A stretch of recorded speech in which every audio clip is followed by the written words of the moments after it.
Bismillahirrahmanirrahim. Assalamualaikum warahmatullahi wabarakatuh. Alhamdulillahirrahmanirrahim. Hamdan syakirin, hamdan na'imin, hamdan yuafi ni'amahu wa yukafi'u mazidah. Ya Rabbana lakal hamdu kama yanbaghi li jalali wajhika wa li azimi sultanik.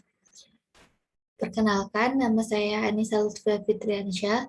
Saya mahasiswi dari jurusan Hukum Keluarga Islam Maulana Fakultas Syariah UIN Maulana Malik Ibrahim Malang. Di sini saya akan menjelaskan tentang materi tafsir ahkam.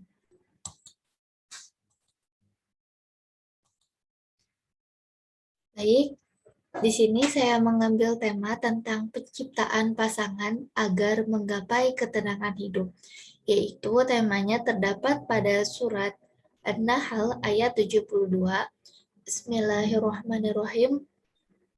Wallahu ja'ala lakum min anfusikum azwajan wa ja'ala lakum min azwajikum banina wa hafadatan wa razaqakum minat thayyibat afabil batili yu'minuna wa bi ni'matillahi hum yakfurun.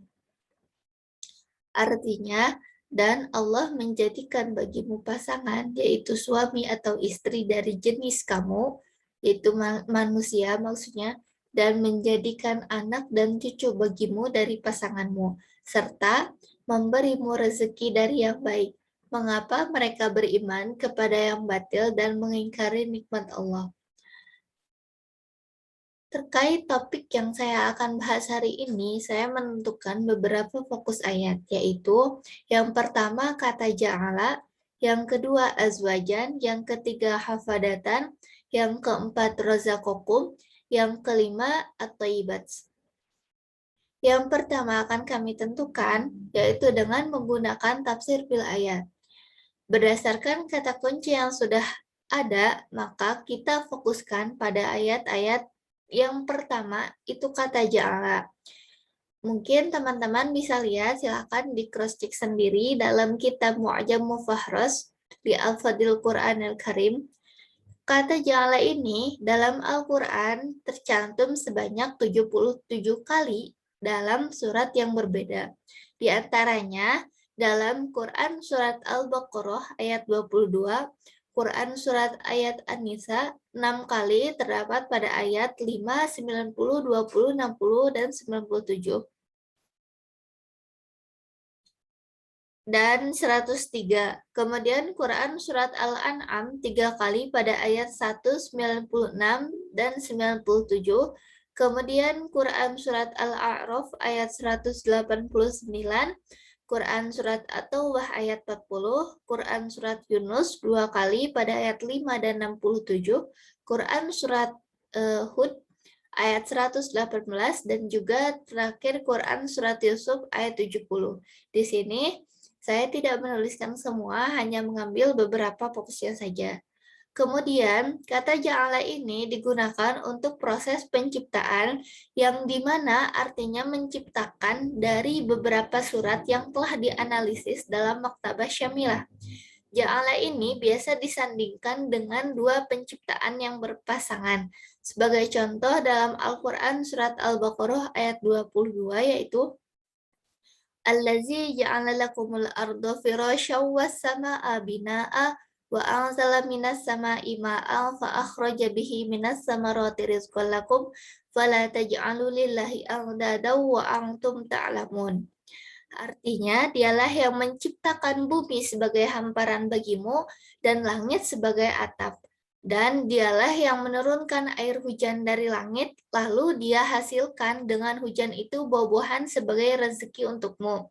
Karena itu, janganlah kamu mengadakan tandingan-tandingan Allah padahal kamu mengetahuinya. Jadi, penciptaan pasangan di sini maksudnya adalah bumi dan langit. Itu kan suatu pasangan yang dimana memang dua objek ini itu tidak sama persis.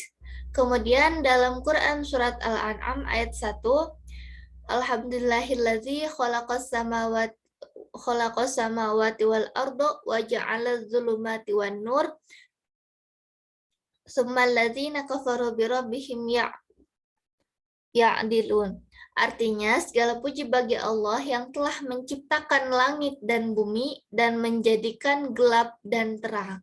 Nah, objek gelap dan terang ini yaitu proses penciptaan pasangan yang berpasangan. Kemudian, pada Quran Surat Al-Qasas ayat 71, di sini ada malam, Allah itu bertanya, bagaimana jika kita atau misalkan di bumi itu dijadikan malam terus-menerus. Kemudian ayat 72-nya, bagaimana jika dijadikan siang terus-menerus, dan yang terakhirnya Allah itu meminta, kenapa Allah menjadikan malam dan siang itu sama waktunya, meskipun ada beberapa perbedaan waktu di beberapa negara. Tapi di sini jawabannya yaitu wa mir rahmati ja'ala lakumud laila wan nahar litaskunu fihi walitabtagu min fadlihi wa la'allakum tashkurun. Dan adalah karena rahmatnya. Jadi penciptaan proses pasangan itu termasuk malam dan siang itu karena rahmat Allah kepada kita. Kemudian Dia jadikan untukmu malam dan siang agar kamu beristirahat pada malam hari dan agar kamu mencari sebagian karunia-Nya pada siang hari dan agar kamu bersyukur kepadanya. Jadi dalam surat ini juga kita bisa simpulkan bahwa malam itu waktunya untuk kita beristirahat, sedangkan siang waktunya kita mencari nafkah mungkin, atau bisa juga dengan belajar. Kemudian, ini penjelasan saya terkait analisis beberapa surat di atas. Dari beberapa surat yang sebagaimana telah dicantumkan, kata ja'ala ini disandingkan dengan pasangannya. Kemudian, pada surat Al-Qasas 73 dikatakan bahwa Allah menjadikan malam untuk istirahat dan siang mencari karunia atau bekerja. Dari sini kita bisa simpulkan bahwa Allah itu menciptakan sesuatu, kebanyakan itu yang berpasangan. Karena pasangan ini yang nantinya akan saling melengkapi satu sama lain. Begitupun dengan manusia, laki-laki dan perempuan itu merupakan suatu pasangan yang dimana ada kelebihan dan kekurangannya tersendiri. Yang kedua yaitu kata azwajan. Dalam kitab Mu'jam Mufahros itu sebanyak 14 kali. Mungkin bisa dibaca. Kemudian kata azwajan ini memiliki makna yang berbeda, bagaimana tergantung konteks kalimat tersebut. Artinya yaitu bisa pasangan, bisa pula istri. Contoh kita diambil dari surat Al-Baqarah ayat 234. Walladzina yutawaffaquna minkum wa yadruna azwajan yatarabbasna bi anfusihinna arba'ata asyhurin wa asyra. فَإِذَا بَلَغْنَ أَجَلَهُنَّ فَلَا جُنَاحَ عَلَيْكُمْ فِيمَا فَعَلْنَ فِي أَنفُسِهِنَّ بِالْمَعْرُوفِ وَاللَّهُ بِمَا تَعْمَلُونَ خَبِيرٌ. Artinya, dan orang-orang yang mati di antara kamu serta meninggalkan istri-istri, hendaklah mereka, azwajan di sini berarti maksudnya istri. Kemudian yang di dalam dalam Quran surat Al-Baqarah, dan orang yang akan mati di antara kamu dan meninggalkan istri, ini juga sama, azwajan di sini maksudnya istri. Kemudian yang di sini la tamuddunna ainaika ila ma mata'na bihi azwajan minhum wa la tahzan alaihim wahfid janahaka lil mu'minin. Jangan sekali-kali engkau Muhammad tunjukkan pandanganmu kepada kenikmatan hidup yang telah kami berikan kepada beberapa golongan di antara mereka orang kafir, dan jangan engkau bersedih terhadap mereka, dan berendah hatilah engkau terhadap orang yang beriman. Dari beberapa surat sebagaimana yang dicantumkan yaitu Azwajan di sini biasanya kan diartikan dengan istri dan pasangan. Kemudian maksud istri itu sesuai dengan surat An-Nahl ayat 72 adalah pasangan dari suami yang nantinya akan menghasilkan anak dan cucu. Kemudian dalam beberapa surat juga disebutkan bagaimana cara memperlakukan seorang istri dan apa saja kewajiban dan haknya seorang istri ini yang akan menjadi pasangan suaminya. Kemudian kata hafadatan itu ditemukan dalam Mu'jam Mufahras itu satu kali, hanya ada di surat An-Nahl ayat 72. Arti hafadatan itu artinya cucu. Di sini disebutkan bahwa cucu itu Allah ciptakan yang berasal dari pasangan suami dan istri. Kemudian anak itu akan mempunyai anak. Nah, anaknya ini disebut dengan cucu. Itu menunjukkan tanda kekuasaan Allah yang dimana Allah menciptakan itu semua berawal dari pasangannya. Dan setiap anak pasti akan Allah jamin rezekinya. Kemudian yang keempat, kata razaqakum. Menurut Mu'jam Mufahras itu ada 9 kali, yaitu bisa dibaca Quran Surat Al-Ma'idah sampai dengan Quran Surat Ghafir ayat 64. Kata ini memiliki makna rezeki sebagaimana tercantum dalam surat-surat berikut. Pertama, kita ambil contoh Al-Ma'idah ayat 88. Wa kulu mimma razaqakumullahu halalan thayyiban wattaqullaha alladzi antum bihi mu'minun. Dan makanlah dari apa yang telah diberikan Allah kepadamu sebagai rezeki yang halal dan baik, dan bertakwalah kepada Allah yang kamu berikan kepadanya. Nah, penjelasan kata halal dan thayyib itu memiliki makna yang berbeda. Kemudian Al-An'am ayat 142, wa minal an'ami hamulahu wa farsha kulu mimma razaqakumullah wa la tattabi'u khutuwati syaitan innahu lakum aduwwum mubin. Artinya, dan di antara hewan ternak itu dijadikan pengangkut beban dan ada pula yang disembelih. Makanlah rezeki yang diberikan Allah kepadamu dan jangan kamu mengingkari. Bisa kita ambil kesimpulan bahwa dari ketiga surat ini, maksud kata rezeki itu tidak berupa dengan harta atau identiknya seperti kayak uang, aset, atau yang lain. Tapi kesehatan, kemudian makanan yang kita makan itu termasuk rezeki. Pakaian yang kita pakai pun itu termasuk rezeki. Bahkan Allah menjamin semua makhluk hidup yang di muka bumi Allah jamin rezekinya. Jadi masing-masing pasti mempunyai porsi tersendiri. Burung, kemudian hewan-hewan yang kecil sekalipun Allah akan jamin rezekinya. Yang terakhir itu kata at-thayyibat terdapat dalam 20 kali di dalam Al-Quran. Kalian bisa baca Quran surat Al-Baqarah itu ada berapa? Ada 3. Kemudian An-Nisa, Al-Maidah, Al-A'raf. Saya ambil contoh Al-Baqarah ayat 57. Wazalalna alaikumul manna gomama wa anzalna alaikumul manna wa salwa kulu min thayyibati ma razaqakum wa ma zalamuna walakin kanu anfusahum yazlimun. Dan kami menaungi kamu dengan awan dan kami menurunkan kepadamu manna dan salwa. Makanlah makan yang baik dari rezeki yang telah kami berikan kepadamu. Mereka tidak menzolimi kami, tetapi justru merekalah yang menzolimi diri sendiri. Kemudian Al-Baqarah ayat 172, Ya ayyuhalladzina amanu kulu min tayyibati ma razaqakum washkuru lillahi in kuntum iyyahu ta'budun. Wahai orang-orang yang beriman, makanlah dari rezeki yang baik yang kami berikan kepada kamu dan bersyukurlah kepada Allah jika kamu hanya menyembah kepadanya. Dari 2 ayat yang telah dipaparkan itu, kita bisa melihat bahwa kata thayyib ini diartikan dengan baik, tetapi kebanyakan bersanding dengan rozako, artinya rezeki. Jadi kata Allah perintahkan kita untuk mencari rezeki itu pasti ada sandingannya dengan thayyib. Berarti Allah mewajibkan kita mencari rezeki itu dengan jalan yang baik, dengan hasil yang baik, bukan hasil yang dilarang atau yang merupakan maksiat.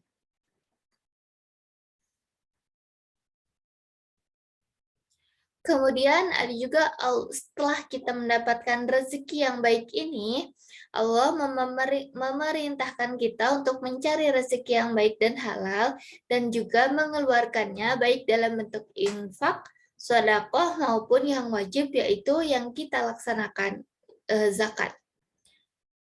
Kemudian ada tafsir biqauli Rasulullah. Ini hadisnya itu disandarkan kepada Rasulullah Shallallahu Alaihi Wasallam. Di sini saya mencari tafsir ini dari aplikasi Maktabah Syamila. Kemudian diambil salah satunya. Ini saya ambil dari Ibnu Abbas berkata, seorang cucu perempuan adalah orang yang melahirkan seseorang laki-laki. Dia mengarahkan ke ayat, dan jadikan kamu istri anak laki-laki dan lebah melaporkan bahwa laki-laki kelahiran adalah putranya lahir dan putranya. Komentar ini diriwayatkan oleh Al-Tabari dari Sid bin Jabir oleh Ibnu Abbas mengatakan, dia berkata anak itu adalah anak dari anak itu, maksudnya cucunya gitu. Di sini saya ambil dari kitab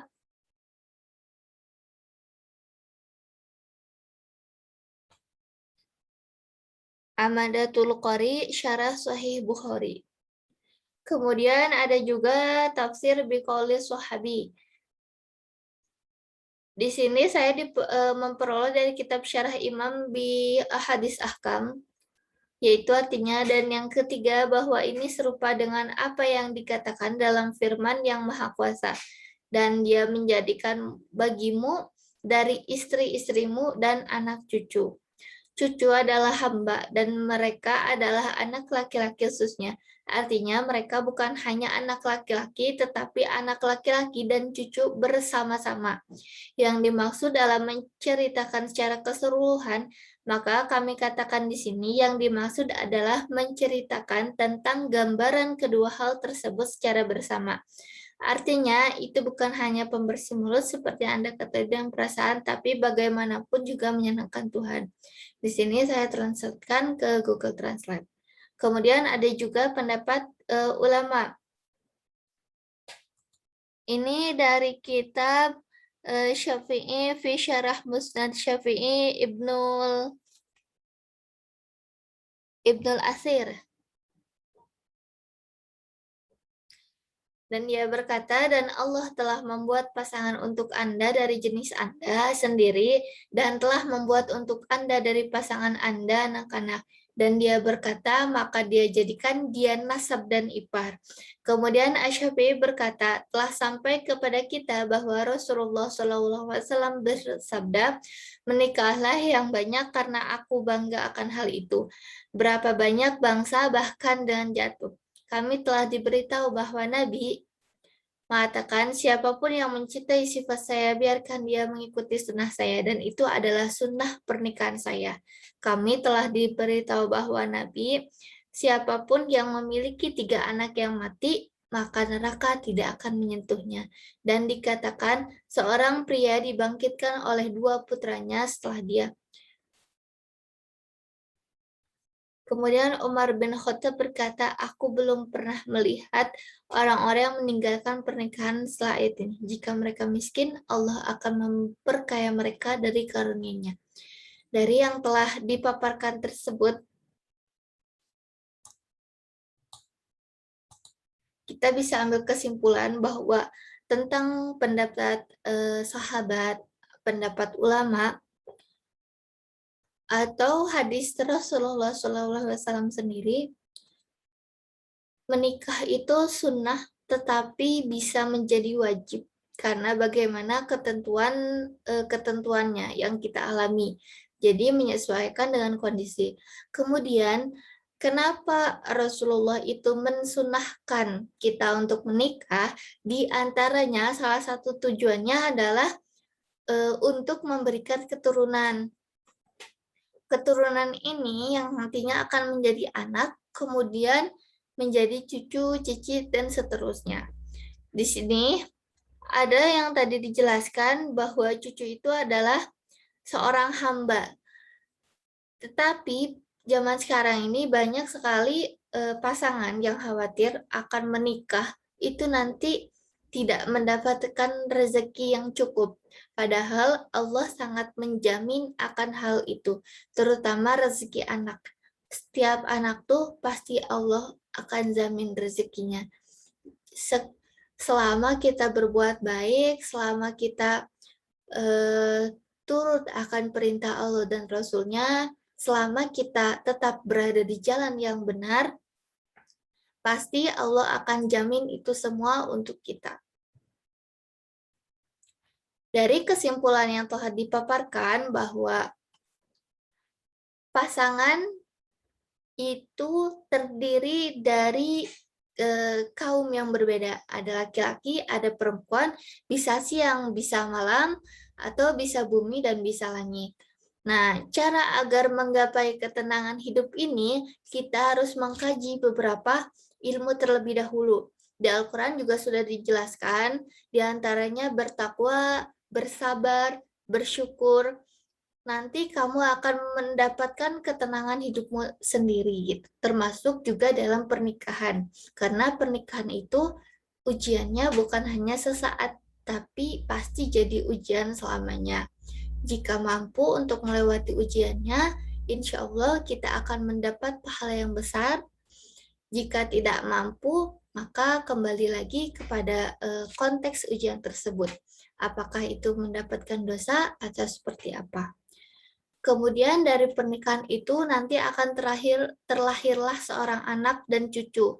Di situ sebagai orang tua kita wajib mendidiknya sebagaimana yang telah diperintahkan oleh Rasulullah SAW, bagaimana cara mendidik anak dan bagaimana cara menjadi orang tua yang baik. Mungkin itu saja yang bisa saya sampaikan. Terima kasih atas segala perhatiannya.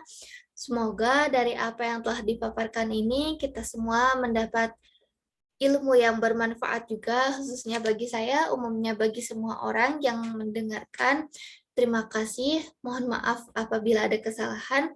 Billahi taufiq wal hidayah wa ridha wal inayah. Wassalamualaikum warahmatullahi wabarakatuh.